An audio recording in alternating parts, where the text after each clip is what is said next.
పట్టణాభివృద్ధి సంస్థ పరిధిలో అక్రమ లేఅవుట్లు పుట్టగొడుగుల్లో వెలిశాయి. తాము వేసిన వెంచర్లలో ప్రభుత్వ భూములను కలుపుకొని ప్లాట్లు వేసి అమ్మి వైసీపీ నేతలు రియల్టర్లు సొమ్ము చేసుకున్నారు. గతంలో జరిగిన అక్రమాలపై కూటమి ప్రభుత్వం ఆరా తీస్తోంది. దీంతో అక్రమార్కుల వెన్నులో వణుకు పుడుతోంది. ఫ్యాన్ పార్టీ పాలనలో తుడా పరిధిలో జరిగిన ప్రభుత్వ భూముల కబ్జాపై ఇన్సైడ్ స్టోరీ.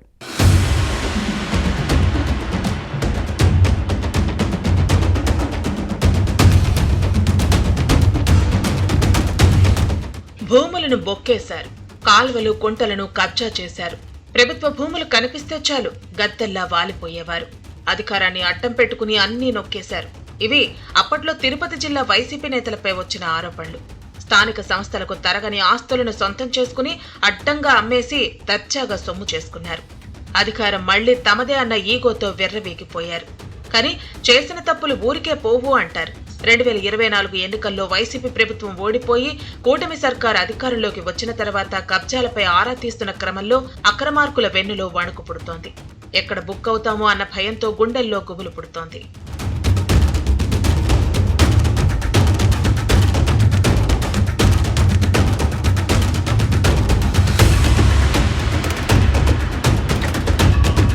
తిరుపతి పట్టణాభివృద్ధి సంస్థ తుడా పరిధిలో వైసీపీ నేతలు అప్పణంగా కొట్టేసిన ల్యాండ్స్ ను అమ్మకానికి పెట్టేశారు.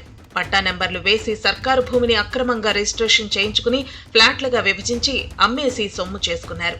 ఇప్పుడు అక్రమ లేఅవుట్లపై కూటమి ప్రభుత్వం కాన్సంట్రేషన్ చేసింది. వెంచర్ల పేరుతో ప్రభుత్వ భూములను కొల్లగొట్టిన నేతల భరతం పట్టేందుకు సిద్ధమైంది. అమాయక జనానికి ఫ్లాట్లను అంటగట్టి సొమ్ము చేసుకున్న వారి రియల్ దందాలను వెలికితీసే పనిలో ఉంది. అక్రమ లేఅవుట్ల చిట్టాను తవ్వితీస్తున్న క్రమంలో డొంకలు కదులుతున్నాయి. దీంతో తప్పు చేసిన నేతలతో పాటు రియాల్టర్లకు ముచ్చెమటలు పడుతున్నాయి. ఇప్పుడు ఏం జరుగుతుందోననే టెన్షన్ పట్టుకుంది. ఇదే సమయంలో అక్రమ లేఅవుట్లలో ఫ్లాట్లు కొన్న వారి పాట్లు అన్నీ ఇన్ని కావు. గుండెల్లో రైళ్లు పరుగులు తీస్తున్నాయి. తినకో రూపాయి కూడబెట్టి కొనుగోలు చేసిన స్థలాలు ఏమవుతాయోననే టెన్షన్ పట్టుకుంది.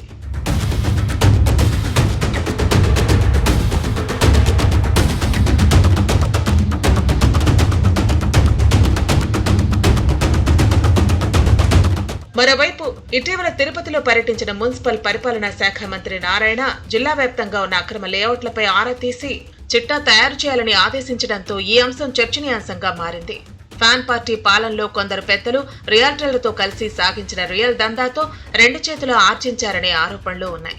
తిరుపతి రూరల్ పరిధిలో విచ్చలవిడిగా అక్రమ లేఅవుట్లు వేసినా ఏ రోజు తుడాతో పాటు రెవెన్యూ ఆఫీసర్లు పట్టించుకోలేదు. చివరికి పంచాయతీ అధికారులు సైతం అటువైపు కన్నెత్తి చూడలేదు. అదే అదనుగా భావించిన రియల్ గద్దలు ప్రభుత్వ భూములను కబ్జా చేశాయి. ఇలాంటి ల్యాండ్స్ విలువ 100 కోట్లలో ఉంటుందని అంచనా. కాల్వలు, చెరువులు, కుంటలను మట్టితో కప్పేసి అమ్మేసినట్లు అధికారుల పరిశీలనలో తేలింది.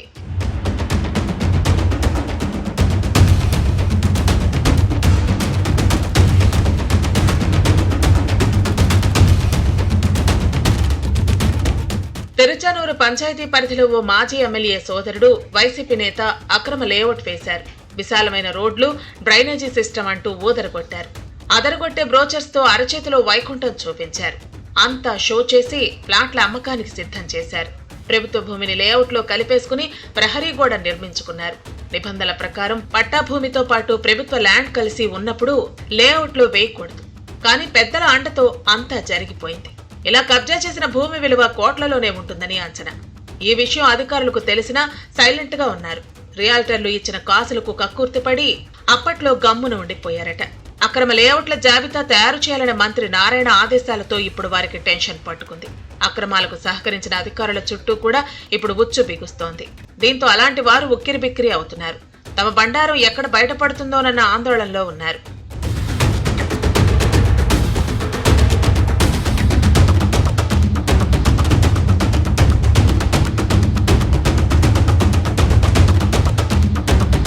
తిరుపతి నగరపాలక సంస్థ commissioner Narapareddy Mourya TUDA vice chairman గా బాధ్యతలు స్వీకరించారు.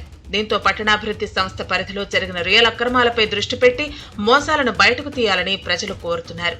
ముఖ్యంగా వైసీపీ పెద్దలతో కలిసి తిరుచానూరులో రియాల్టర్లు ఆక్రమించుకున్న కోట్ల విలువైన భూమిని స్వాధీనం చేసుకుని పంచాయతీకి అప్పగించాలని డిమాండ్ వస్తోంది.